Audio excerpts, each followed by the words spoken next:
tal, mis amigos y hermanos alrededor de todo el mundo? Saludos desde Ecuador. Hoy el Pastor Responde tiene un tema supremamente interesante.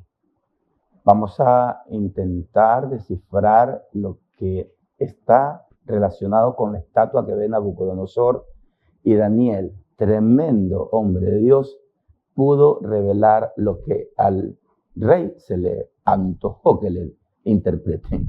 Porque él, cuando vemos el relato bíblico, él quiso que le interpreten y no contar cómo era el sueño. Me encuentro con dos distinguidos invitados, conocidos de la casa, ya son como la parte de la familia de Belcamino, y se trata del pastor Luis Riera. Pastor, bienvenido, que el Señor lo bendiga. Amén. Muchas gracias por la oportunidad que tenemos una vez más en el programa El Pastor Responde. Estamos aquí para poder tener este conversatorio y de esta manera dar luz a todos los televidentes en este tema muy importante. Gracias, pastor, por aceptar nuestra invitación. Él es un destacado maestro acá en nuestra ciudad y también, pues, es pastor de una organización a nivel local e internacional. También se encuentra con nosotros el pastor John Hoy Durango. Él es el director de la Escuela Ministerial de la Federación Ecuatoriana de Ministros Evangélicos, FEME. Pastor, bienvenido.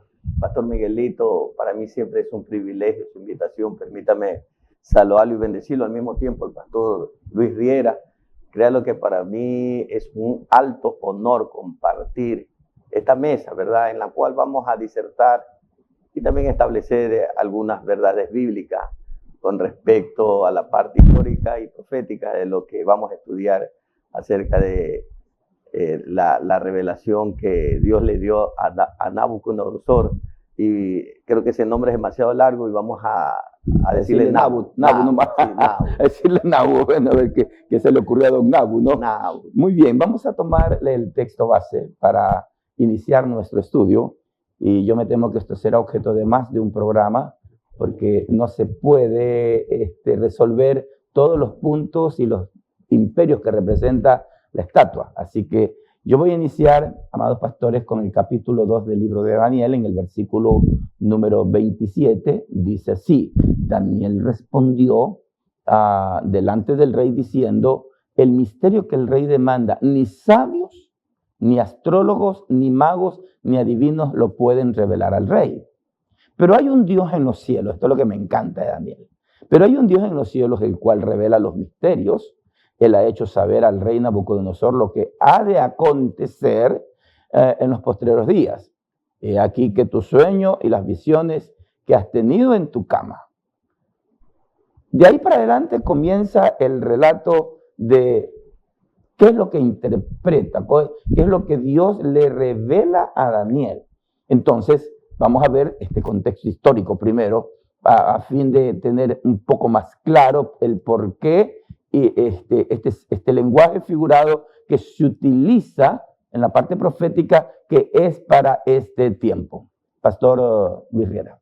Estamos prácticamente en el libro de Daniel, el capítulo 2, un libro que pertenece a la tercera división de la Biblia hebrea, en este caso a los Ketubín.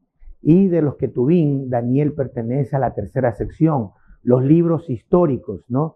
¿Y por qué este libro pertenece a la parte histórica? Porque realmente está recogiendo mucha historia de los imperios que en aquel tiempo van a tomar un protagonismo a nivel mundial.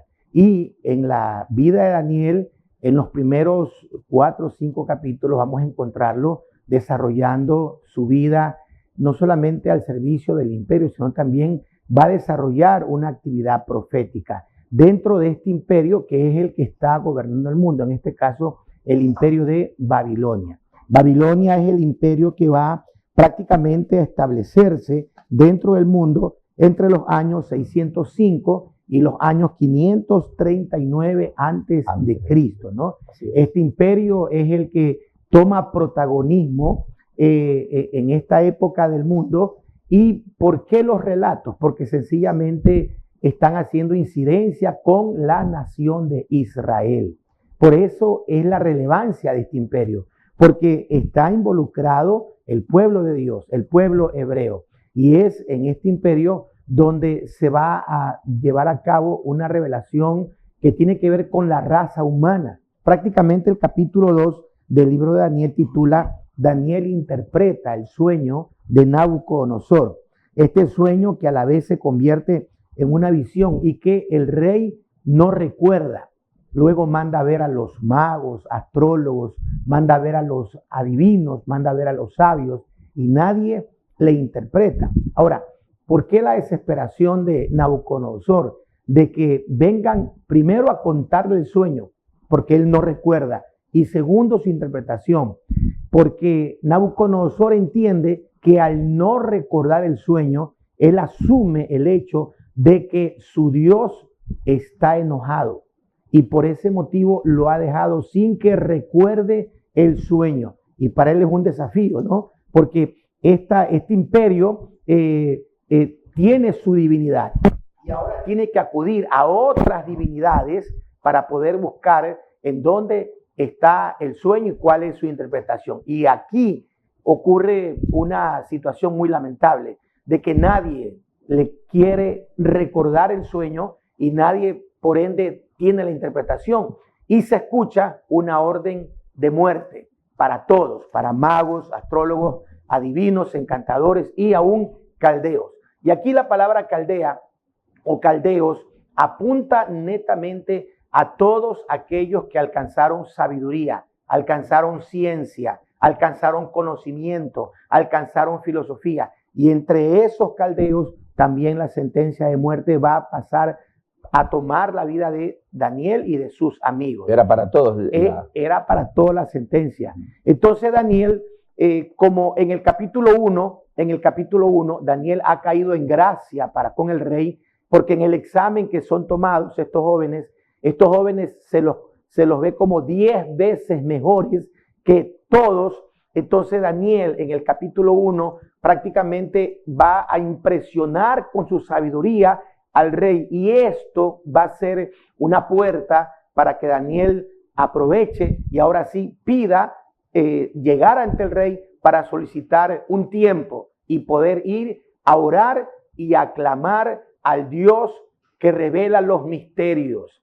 Y aquí hay una confrontación, porque ese Dios de Nabucodonosor que venció a los hebreos, que venció al Dios de los judíos, que venció al Dios de Jerusalén y que los tomó cautivos y los llevó a vivir a Babilonia a tal punto de quererlos quitarle todo. Sin embargo, ahora es el mismo Dios que, entre comillas, ha vencido Babilonia a los judíos. Ahora Nabucodonosor va a depender de ese Dios que en su momento lo había vencido. Ahora Daniel se va a encargar de demostrar que es el único Dios que revela los misterios. Interesante, pastor, gracias. Pastor John Hoy, la parte histórica ha sido analizada así ligeramente, pero hay una estatua que quisiera que nosotros podamos dilucidar qué representa en sí, cuántos imperios representa. Bien, pastor. A ver, es importante entender desde la parte profética cómo Dios revela prácticamente toda la historia de la humanidad. Es importante entender que la estatua comienza con una cabeza de oro, ¿verdad? Y Daniel le dice, ese rey eres tú. E inclusive le dice rey de reyes. ¿Por qué? Por la importancia que tuvo Babilonia. Lógico que sí. Ustedes deben recordar que Babilonia pertenece a la media luna fértil. Entonces es la cuna del desarrollo de la civilización, pastor, del desarrollo e inclusive de la escritura. Ahí vemos porque todo aquel que transitaba por la media luna fértil, se hablaba de negocios, se hablaba, ¿verdad?, en esa época de los trueques. Y ahí es donde se comienza a inventar inclusive la escritura. Es una de las partes de los imperios tan trascendental, porque podríamos decir que ahí se desarrolló, es la cuna de la civilización. Ahora, esa es en la parte histórica, pero en el mundo espiritual, pastor, nosotros vemos que los caldeos se desarrolla la parte religiosa. Ahí vemos que es la cuna también del satanismo, es la cuna también, lógico, claro, es el desarrollo, es el desarrollo. Es por eso que vemos que es una trascendencia tanto en la parte histórica como en el mundo espiritual también.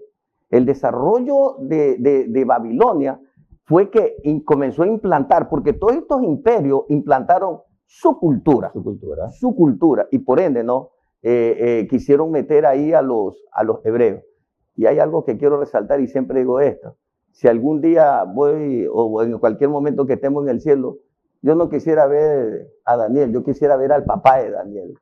¿Qué habrá hecho ese hombre para educar a ese pequeño joven que a tal punto no fue contaminado con la cultura babilónica, sino que sus raíces hebreas, israelitas, judías, él la mantuvo y por el contrario, como decía el pastor, resaltó la supremacía de ese Dios, porque ellos consultaron, le pidió a sus compañeros, a Sadrach, a Mesach y a Abednego, vamos a meternos y aquí Dios nos tiene que revelar. Y Dios le reveló cuál era la finalidad, porque la estatua no era cualquier agüita con azúcar. Dios estaba revelando toda la historia de la humanidad. E inclusive, el último, como yo una vez hice una serie de mensajes, el último reino, que es el de la piedra cortada. Entonces, tiene bastante trascendencia. Y esa es una de las partes, como dijo el pastor, ¿no? Ratificando, y ahí lo podemos ver que también tiene concordancia con el mismo capítulo, con el mismo libro de Daniel, en el capítulo 7, donde ahí lo describe, ¿verdad? Lo describe a este imperio, lo describe como un oso con alas, en el capítulo 7 de Daniel, ¿sí? Perdón, como un león con alas, no es como un oso. El imperio medo-persa es como un oso. Sí, el imperio babilónico ahí está representado. Luego, en la visión que tuvo Daniel, ¿verdad? Entonces, vemos cómo nuestro Dios revela tanto a Nabucodonosor como a Daniel en cuanto al desarrollo de estos imperios. Es impresionante, pastor. Y cabe recalcar, y tal vez estas palabras debería decirle al último, si ya en la historia se cumplieron todos esos imperios, pastor, así el que no cree en el Señor solamente vaya a la historia y se va a dar cuenta que falta un imperio por reinar. Y ese imperio va a ser eterno, como dice la santa y bendita palabra del Señor. Me encanta la parte de Daniel en el capítulo 2, en el verso número 19, cuando él glorifica el nombre del Señor. Amén. Y esto, yo les voy a compartir que siento cierta tristeza cuando veo a los siervos del Señor involucrados con tendencias políticas que no son saludables y que no glorifican el nombre del Señor. Porque aquí Daniel está en Babilonia, fue llevado cautivo, pero como usted mencionaba, la formación que Daniel tuvo, puertas adentro, ¿verdad? Era un hombre sabio, pero la formación en medio del ambiente, por el contrario, prefirió no contaminarse. Así es. De la formación. Aquí, pastor Luis, aquí dice, en el versículo 19, entonces el secreto fue revelado a Daniel, verso 19, en visión de noche, por lo cual bendijo a Daniel al Dios del cielo. Y Daniel habló y dijo, sea bendito el nombre de Dios de siglos en siglos, porque suyos son el poder y la sabiduría. Él muda los tiempos y las edades, quita reyes y pone reyes, da la sabiduría a los sabios y la ciencia a los entendidos. Y la declaración del verso 22 es impresionante, porque dice, Él revela lo profundo y lo escondido, conoce lo que está en tinieblas y con Él mora la luz. Es decir, lo que tú tienes, rey, está siendo revelado ahora. Y como te mencionaba, Pastor Luis, ahora tienen que depender. Correcto. ¿Verdad? Sí. Aquí, en la estatua que ve Nabucodonosor, ¿cuál es el final de esa cabeza de oro?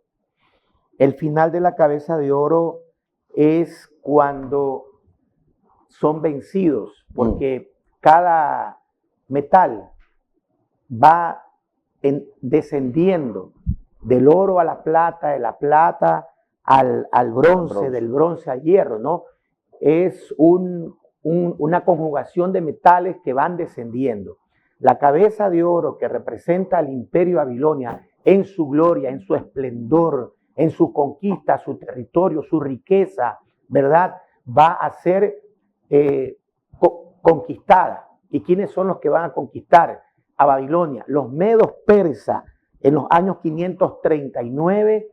Los medos persas es una alianza de Media y de Persia. Ahí vemos dos reyes, el rey Darío, el rey de Media, el rey Ciro, el rey de Persia. Y estos dos reinos se van a unir para poder destruir a el imperio de Babilonia. Ahora, hay una historia apócrifa que cuenta que un general del ejército de Babilonia se vende a los medos persas y les da la entrada cuando hubo una fiesta. En Daniel capítulo 5 hay una fiesta y todos los generales, los capitanes, estaban embriagados, estaban llenos de mosto, de vino.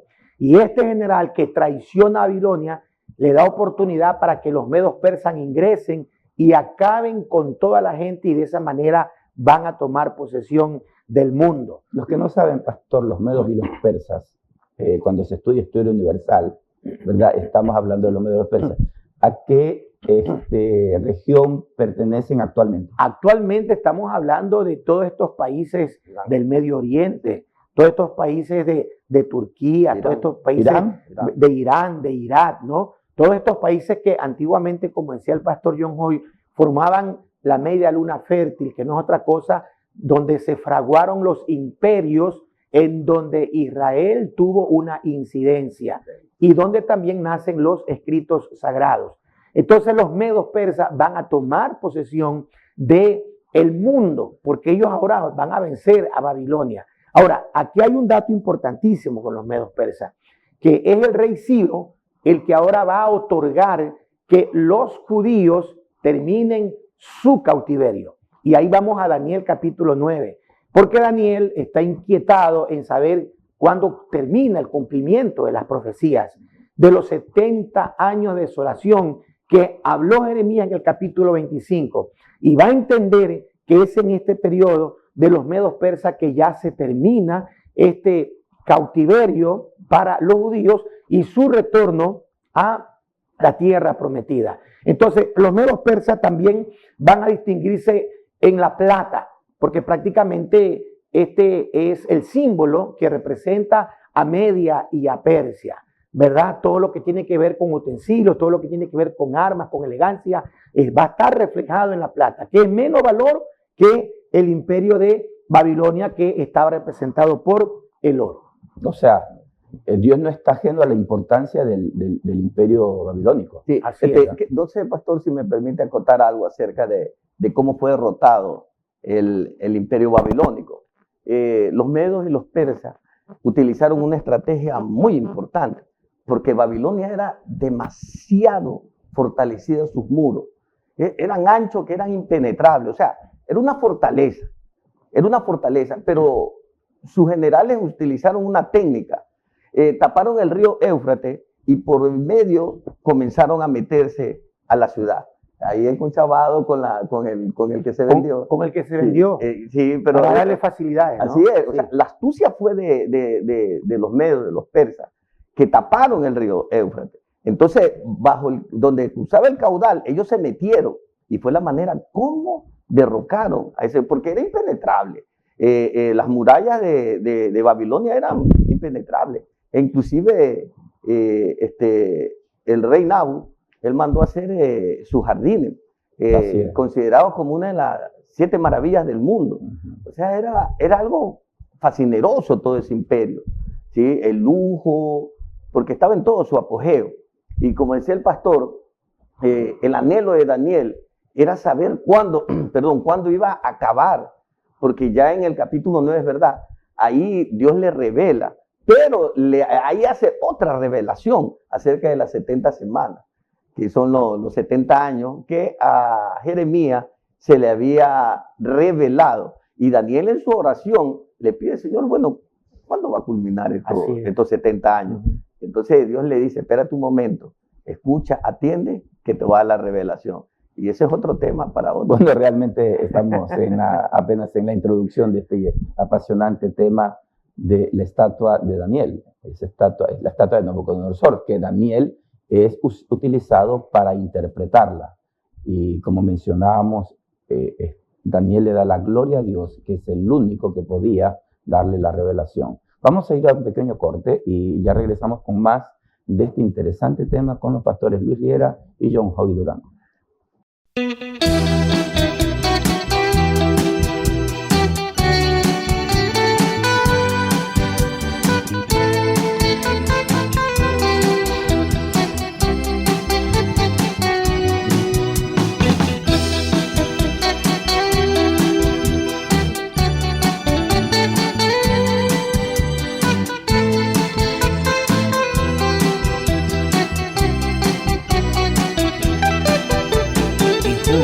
Justamente un hombre lleva una pesada cruz, espinas hieren su frente, su cuerpo sangrando está.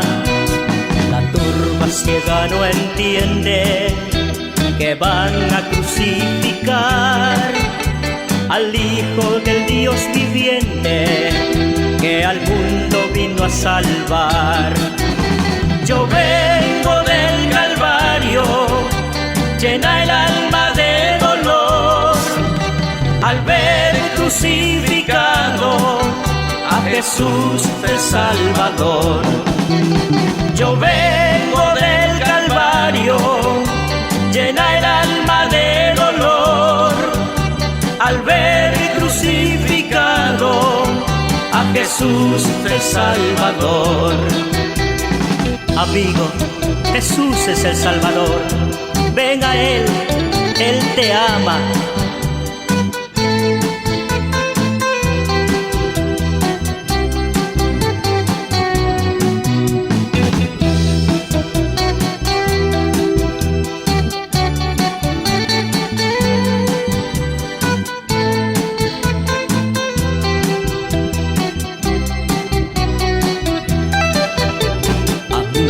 Estás presente y escuchas esta canción. Jesús dio por ti su vida, no le niegues tu corazón. No desprecies su llamado, acepta su invitación. Quiere darte vida eterna, ven, no tardes, hazlo hoy. Yo vengo del Calvario, llena el alma de dolor, al ver crucificado a Jesús el Salvador. Yo vengo del Calvario, llena el alma de dolor, al ver crucificado a Jesús el Salvador. A Jesús el Salvador, a Jesús el Salvador, a Jesús el Salvador.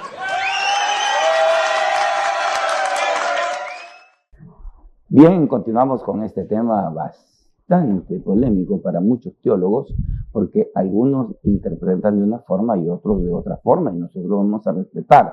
Pero sucede que aquí hay un denominador común entre los consiervos invitados y su servidor. ¿Cómo concuerda, sin ponernos de acuerdo, cómo concuerda la parte teológica de la que, aún dependiendo de diferentes formación? Pero ahí está la palabra y esa es la que nos gobierna. Una de las cosas interesantes, pastores, es que Daniel dice, yo siempre voy a destacar esto, versículo 27. Respondió Daniel delante del rey diciendo, el misterio que el rey demanda, ni sabios, parece que comienza del primer rabo, no, ni sabios, ni sabios, ni astrólogos, ¡ping!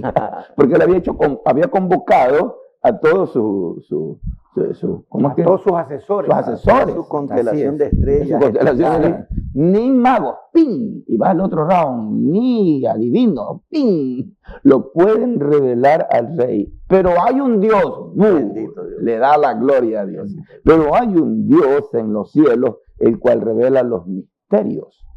Y él ha hecho saber al rey, lo que pasa es que el rey no lo entendía.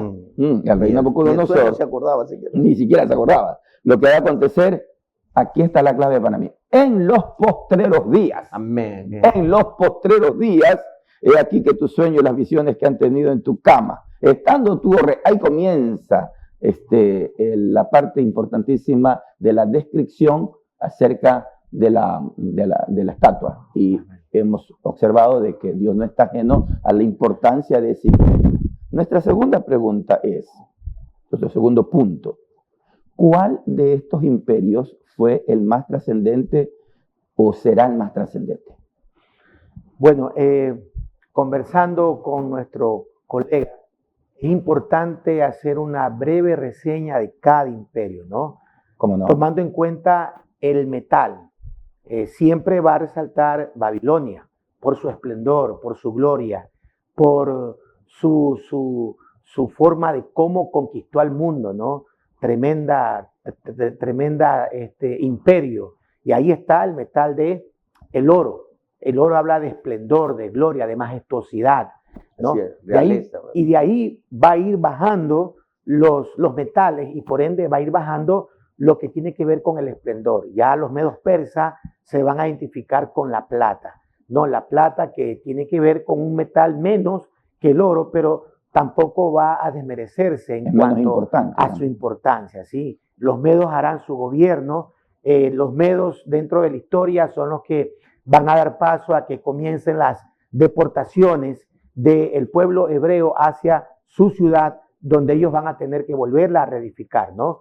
Pero como todo tiene su comienzo, todo tiene su final, va a aparecer el tercer imperio, ¿no? Que es el imperio de Grecia. Los griegos son los que van a terminar de conquistar a los medos y los persas. Y ellos se van a identificar con el bronce, el uniforme, las armas, las espadas, los escudos, todo era de bronce, ¿no? Y en este imperio de los griegos va a resaltar la figura de Alejandro. La historia enseña que Alejandro a sus 33 años ya había conquistado el mundo y no había otro lugar donde más conquistar. De pronto él hasta se daba vuelta en la cama pensando qué otra cosa más conquistar. Pero asimismo este imperio es un imperio lleno de tantos malos hábitos, de tanta corrupción, de tanta perversión, porque Grecia va a caer en situaciones bastante dañinas a la sociedad, ¿verdad? Y se cree pues que una de las cosas que atacó a la vida de Alejandro Magno eran las enfermedades venéreas, porque había una vida promiscua, atroz en los griegos, ¿no? Y esto pues va a ir acabando con su vida y por ende va a terminar con su imperio. Quisiera que nuestro pastor John Hoy pueda continuar, ¿no? Con este relato. Sí, por favor. Pastor, es interesante este imperio. Se dice que el rey de Persia le ofreció a Alejandro, ¿sabes qué? Mira, yo te voy a dar la parte occidental y déjame la oriental y estemos en paz.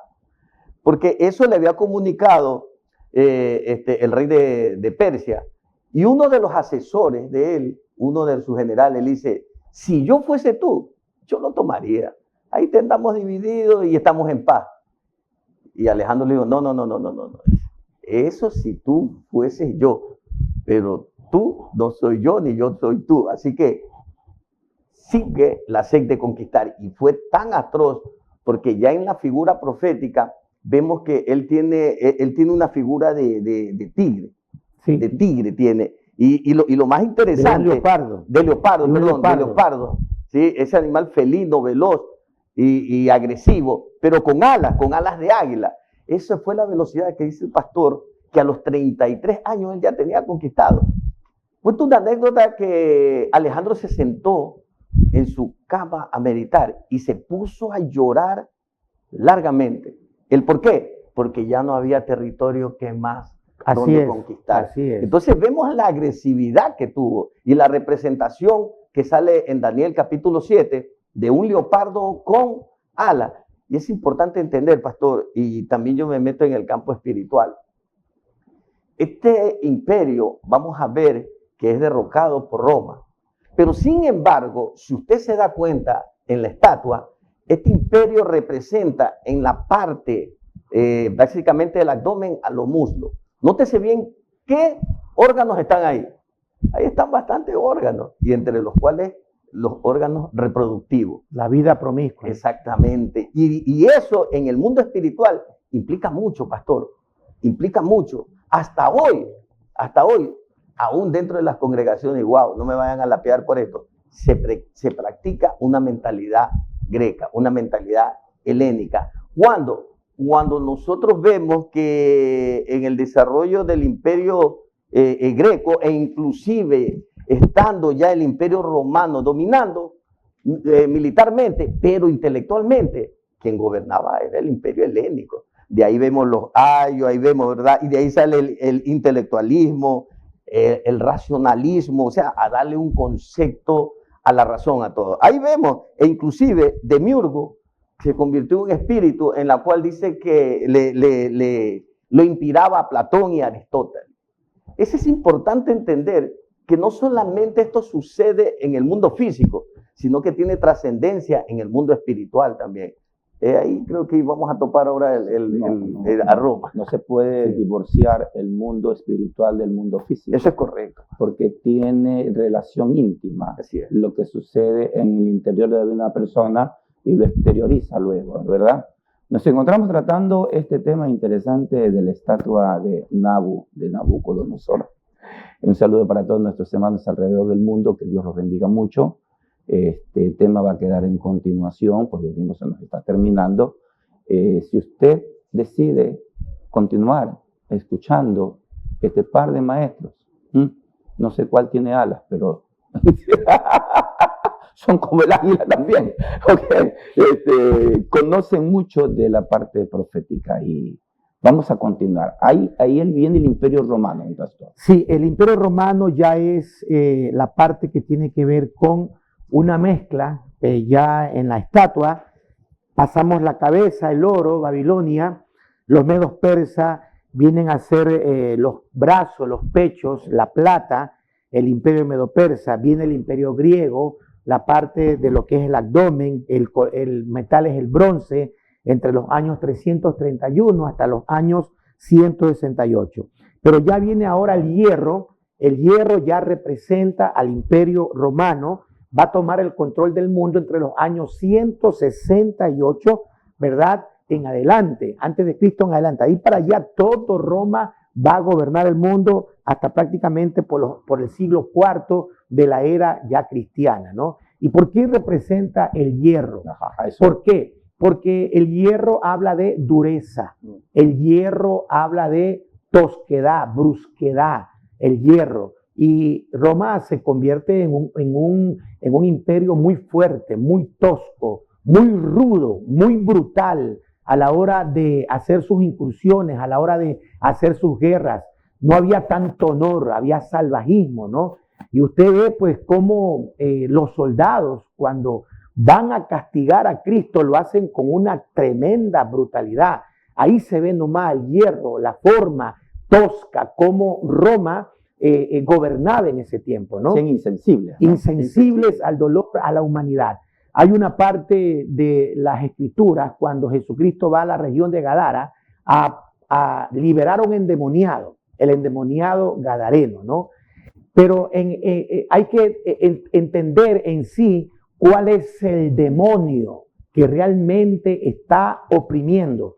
El hombre podría ser una metáfora, pero cuando le pregunta a Cristo cómo te llamas, la respuesta es muy clara, le dice legión. Y legión es un término militar, que implicaba un grupo como de 600 a 6,000 soldados. Por lo tanto, el verdadero demonio no solamente era aquel espíritu que atormentaba a ese hombre en su ser integral, sino el mismo gobierno romano era el verdadero demonio. Eran las leyes, eran los impuestos, el maltrato, todo eso representa a Roma, ¿no? Y de todos estos imperios, el que va a tomar un poquito de más relevancia, para mi criterio, es Roma. ¿Por qué? Porque ahí se da el nacimiento de Jesucristo, el que va a implantar otro reino dentro de un reino. Por eso es que cuando le dice Pilato, ¿no?, a Cristo, de las tantas dicen que tú eres el Hijo de Dios, lo dices, ¿verdad? ¿Por qué tú no haces algo? Cristo le dice, si este fuera mi reino, yo tuviera súbditos. Dios es el que va a hacer frente a este imperio romano donde Cristo terminará entregando su vida. Parecen tan simples las palabras expresadas por Jesús, pero eran tan profundas a la vez, ¿no? A darle a entender de que Él estaba con un reino muy diferente, en un reino dentro de otro reino, pero totalmente, diametralmente opuesto al que estaban en ese momento en ejecución, como lo de los romanos. Pastor John Hoy, ampliando un poquito más el tema de la crueldad, de la insensibilidad, de la inmoralidad del Imperio Romano, en medio de eso me llama la atención de que aparece Jesús y están los valientes discípulos. Sí, pastores, más que todo la incidencia del Imperio Romano en su maldad a la máxima expresión es en el desarrollo de la iglesia neotestamentaria. Nosotros vemos que se presentan emperadores diabólicos, satánicos. Ahí tenemos a Nerón. A Nerón y a Calígula, ¿no? Claro, exactamente. Y había uno, antes de que entre a la era papal, con Constantino. Bueno, ese como que apaciguó la situación un poquito. Pero antes de Constantino, creo que por los años, a la culminación de los años, o cerca de los años 300, el 280 más o menos, sale un emperador llamado Diocleciano. Esa era la reencarnación del mismo Satanás, pastor. E inclusive quiso quemar todos los escritos bíblicos. Todo, absolutamente todo. Él persiguió a la iglesia como ninguno de los otros emperadores. Y es por eso que después ya aparece Constantino, el cual comienza a mezclar el cristianismo con la religión babilónica. Aparentemente conciliador. Exactamente, porque él dice, bueno, yo tuve un sueño y Dios me mostró en el cielo una cruz y me dijo, con esta cruz vencerá.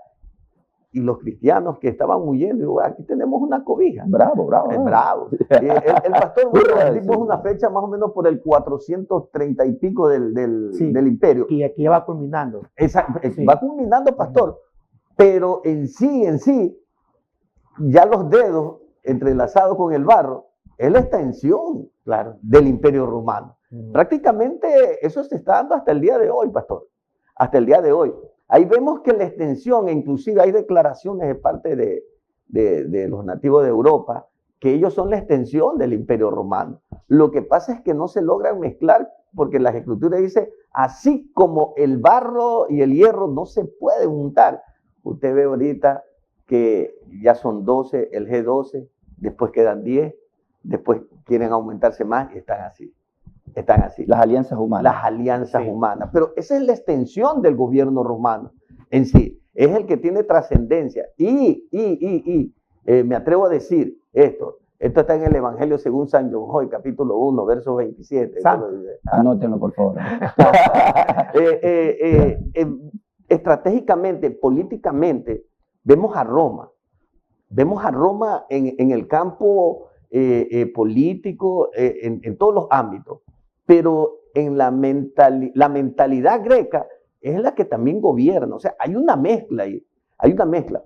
Por ejemplo, no es malo, al final me van a lapidar porque como soy despechado, me van a decir, no, el pastor no hace. Pero nótese bien los Juegos Olímpicos, donde nacieron. ¿Sí? El idealismo, la parte razonable, el hedonismo. ¿De dónde proviene todo eso?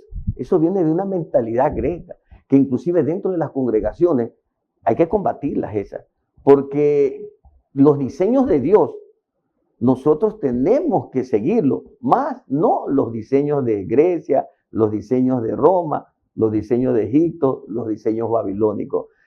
Cabe recalcar, empezamos tomando a Daniel y vemos que la cultura del reino de los cielos fue implantada en Daniel, a tal punto que ninguna cultura pudo sacar del corazón de Daniel la cultura del reino de Dios. Ninguna cultura pudo sacarle. Es por eso que quiero ver al papá de Daniel, cómo lo crió ese muchacho. Para felicitarlo, ¿no? Para felicitarlo. Esa cultura greca que tiene incidencia dentro de la iglesia, será, pastor Luis, que es una piedra de tropiezo para la unidad de la iglesia.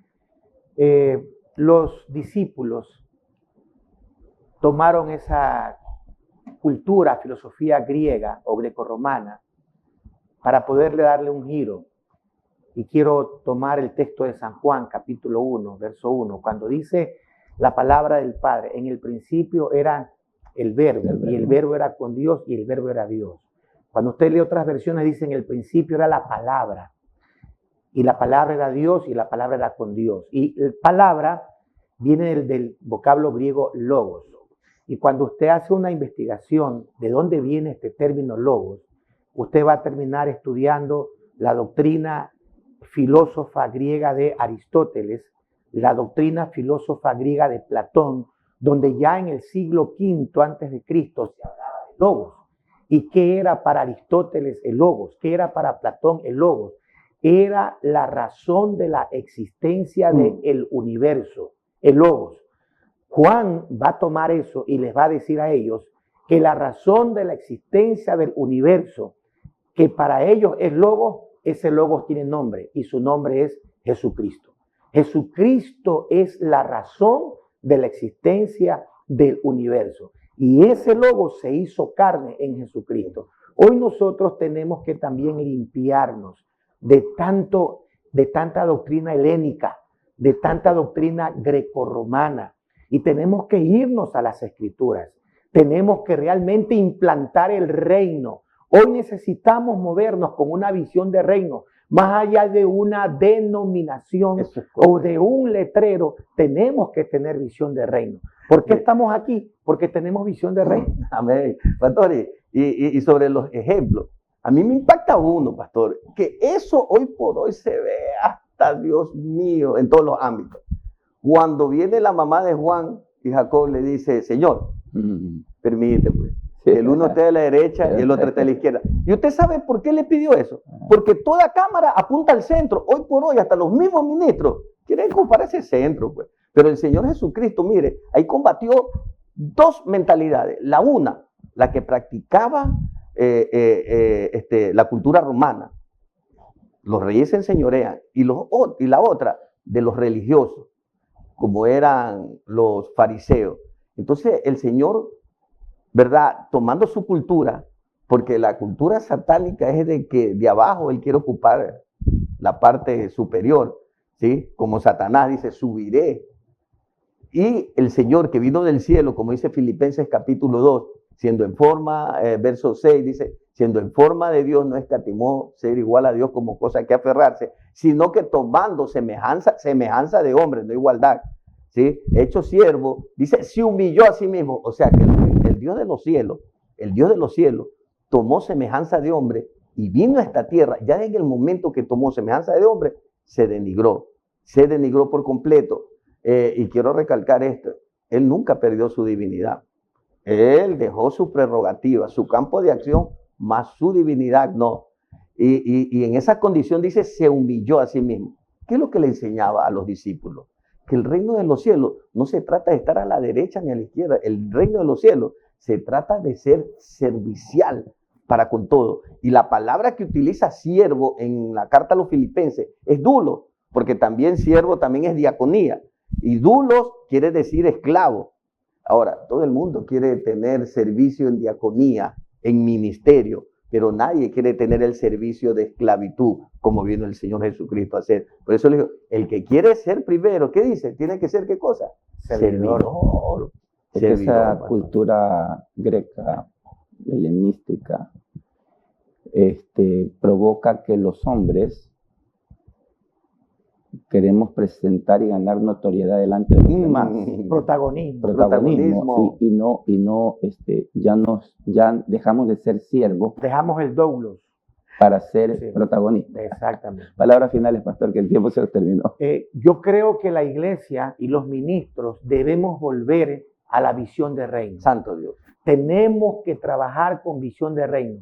Dejemos de lado los letreros de denominaciones. Aprendamos a darnos la mano. Aprendamos a apoyarnos. Vamos a revivir lo que dice Hechos 4:32, que todas las cosas la tenían en común. La palabra koiné, la palabra koinonia. De ahí nace la palabra comunidad. Vivamos en una comunidad con una visión de reino. Muy bien, esto va para un próximo programa.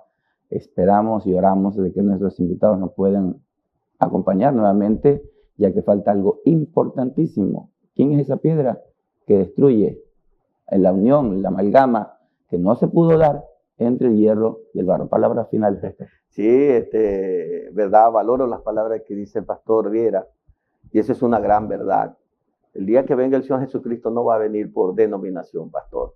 Él viene por su iglesia.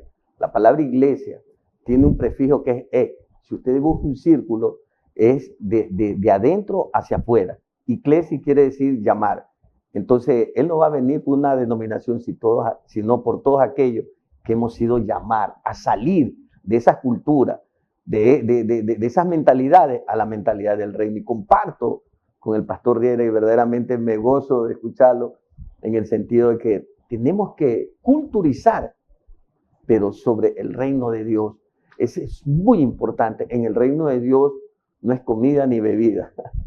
El reino de Dios es Gozo, paz. gozo, paz, pastor. Y Y poder eso del necesitamos Espíritu los ministros. Muy bien, el tiempo se nos terminó para este espacio.